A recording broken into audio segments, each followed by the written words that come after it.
Ever been caught in a city storm, feeling like the world is closing in? Imagine this, a violent November night in New York City.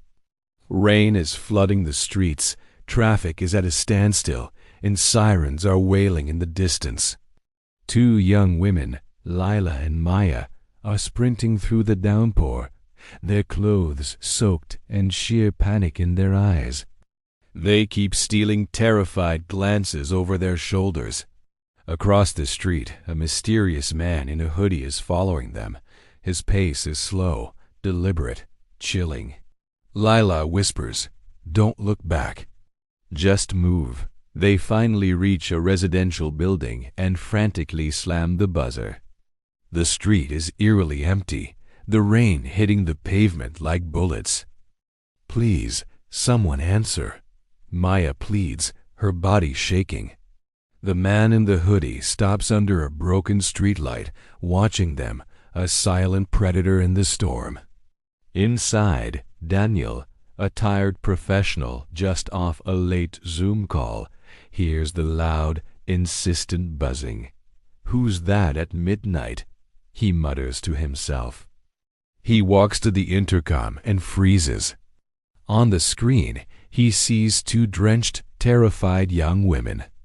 A voice crackles through the speaker. "Someone followed us from the subway. We just need to stay inside, just for a bit, please." Daniel glances at the raging storm outside, then back at their desperate faces. Without a second thought, he presses the unlock button. The door buzzes open, and Lila and Maya rush into the lobby, dripping water everywhere. Daniel comes down with towels. "You're safe here," he says gently. The old lobby, though dated, feels like a sanctuary. As they try to catch their breath, Daniel, a bit awkward but kind, offers them hot tea or ramen, admitting he's not much of a cook. His honesty coaxes a small smile from Lila. As he makes tea in his small kitchen, he watches them, his concern genuine. He returns with 3 steaming mugs. "NYC rule number 1, he says with a faint smile, "we help each other." Quietly. As they sip their tea, the storm howls, and the girls share their story. They were coming from a friend's birthday when the trains shut down, and this man started following them from the station.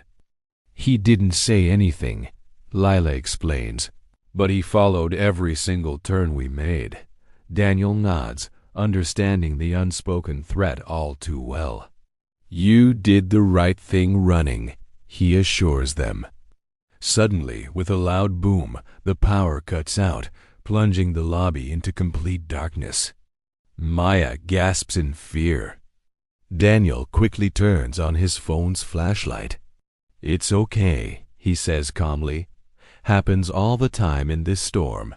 He disappears down a hallway to find emergency lights, his footsteps echoing ominously.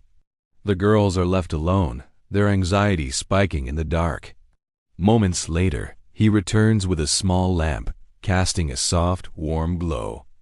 "See, he jokes. No serial killers.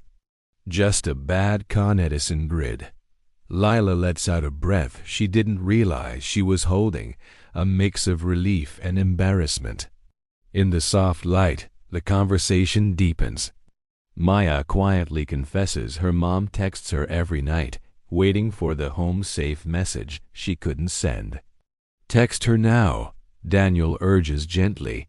"Tell her you're safe." Lila, studying him, finally asks the question on her mind.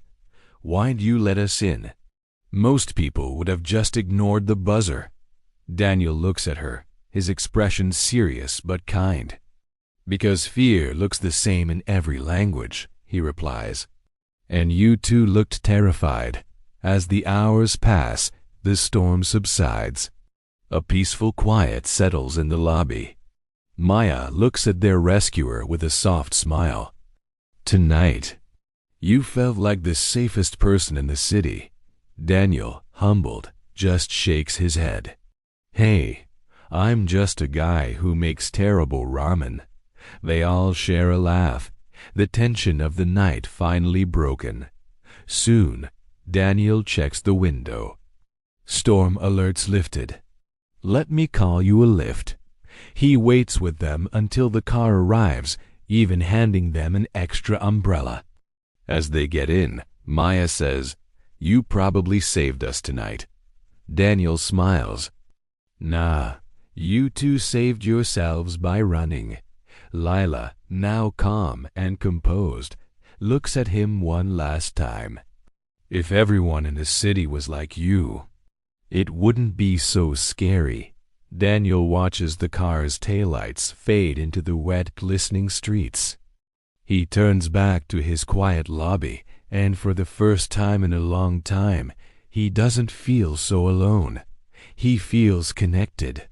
This is a night in the city, a story that reminds us that in the darkest of storms, a single act of kindness can be the brightest light. What would you have done?